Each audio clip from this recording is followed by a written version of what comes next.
राधे राधे दोस्तों, जय श्री कृष्णा। कैसे हैं आप सब? आशा करती हूँ अच्छे होंगे। दोस्तों, आज का टॉपिक जैसे कि मैंने रखा है कि क्या आप भी अकेले पड़ गए हैं? सबने आपका साथ छोड़ दिया है और आप कहीं ना कहीं इस बात को दुखी होके बैठे हुए हैं कि अब मैं क्या करूं, मेरी तो पूरी दुनिया उजड़ गई। लोग तो है ही नहीं, लोग साथ छोड़ के चले गए। अब कैसे मेरा चलेगा, क्या होगा? दुनिया भर की चीज़ें हमारे जहन में आती रहती हैं। नॉर्मल है ये कि जो हमारे आसपास के लोग होते हैं, जिनसे हमारा लगाव होता है और उनसे हम उम्मीद करते हैं कहीं ना कहीं कि अगर हम कभी भी परेशानी में फंसते हैं, मुश्किलों में रहते हैं, तो वो जो लोग हमारे अपने हैं, जो हमारे दोस्त हैं, जो हमारे रिश्तेदार हैं, जो हमारे सगे संबंधी हैं, वो सब कहीं ना कहीं मिल के हमारा साथ ज़रूर देंगे। और अब जब आप इतनी परेशानियों में फंस चुके हैं और वो उन्होंने जब साथ छोड़ दिया है, तो अब ये लगेगा ही, थोड़ा तो होता ही है कि तकलीफ़ तो होगी ही। पर देखिए दोस्तों, सच बात तो यही है, ये दुनिया की सबसे बड़ी सच्चाई है कि जिस दिन आप किसी के काम के नहीं हैं, जिस दिन आपके पास कुछ नहीं है, कोई आपका अपना नहीं है, कोई भी आपका अपना नहीं है।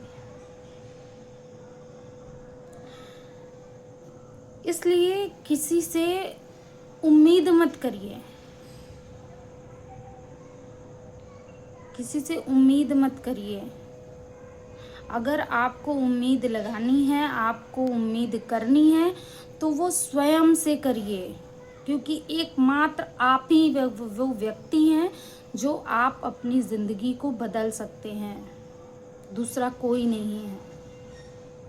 भरोसा करना है तो खुद पर करिए और दूसरा अपना परमात्मा पर करिए, जो आपका साथ देगा।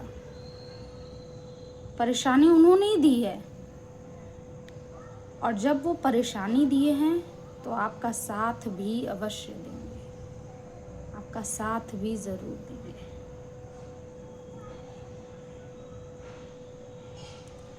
सबकी अपनी अपनी परेशानियाँ होती हैं, मुश्किलें होती हैं।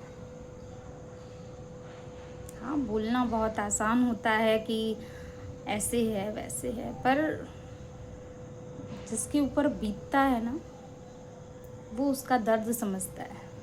मैंने उस चीज़ को बहुत करीब से देखा है, बहुत करीब से झेला है, इसलिए मैं आपको बोल रही हूँ कि खुद पे भरोसा रखिए, खुद पे भरोसा करिए। अगर आप चाह जाएंगे ना, तो अपनी ज़िंदगी बदल सकते हैं आप।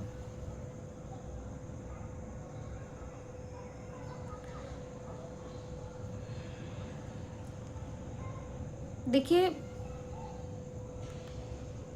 ये चीज़ तो जब भगवान ये हमारी परीक्षा ले रहे होते हैं असल में कि हम लोगों ने जितने भी ये सारे लोग होते हैं, परीक्षा इसीलिए आती है कि अपनों की परख हो सके कि कौन आपका अपना है और कौन पराया।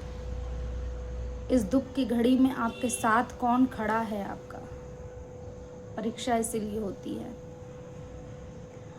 पर मेरा मानना है कि जब भी तकलीफ आए तो आपको खुश होना चाहिए,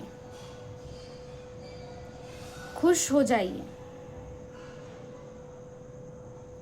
जिस समय आपके पास कोई नहीं है, आपके पास कुछ भी नहीं है, आप शून्य हो गए हैं, ज़ीरो पे आ गए हैं आप, तब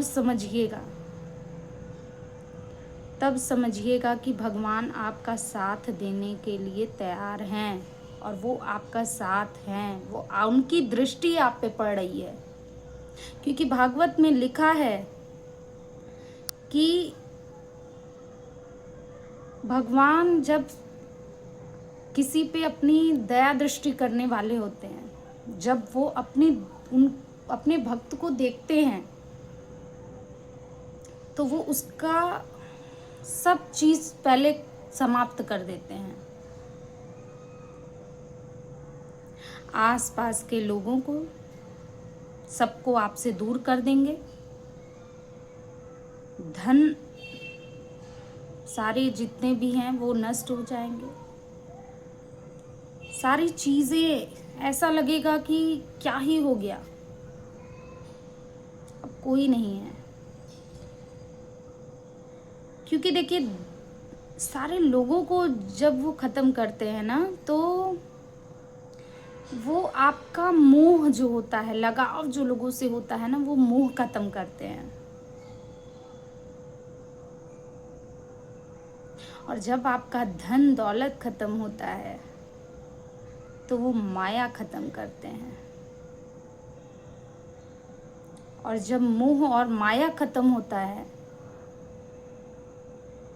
उसकी वजह से जो हम विलाप करते हैं, जो दुख होता है, जो हम रोते हैं, तो हमारा मन शुद्ध होता है, मन पवित्र होता है। और ये तो आप सबको, हम सबको पता है कि जब मन पवित्र होता है तो उस मन में ईश्वर का वास होता है। उस समय यानी कि भगवान आप पे ध्यान दे रहे होते हैं। और यकीन मानिए, जिस दिन आप इस परीक्षा से निकल गए, आपको वो अतः देंगे, मतलब इतना देंगे ना कि आप शायद संभाल नहीं पाएंगे। इसीलिए मैंने कहा कि जो भी आप बहुत लकी हैं, अगर आपकी लाइफ में इतनी सारी परेशानी एक साथ आ गए हो, जब सब चीज़ नष्ट हो गया हो, तो खुश होने का समय आ गया है। क्योंकि भगवान अब आपको देख रहे हुए, उनकी दृष्टि अब आपको देख रही है और अब आपका जीवन बदलने वाला है। जो आपके पास था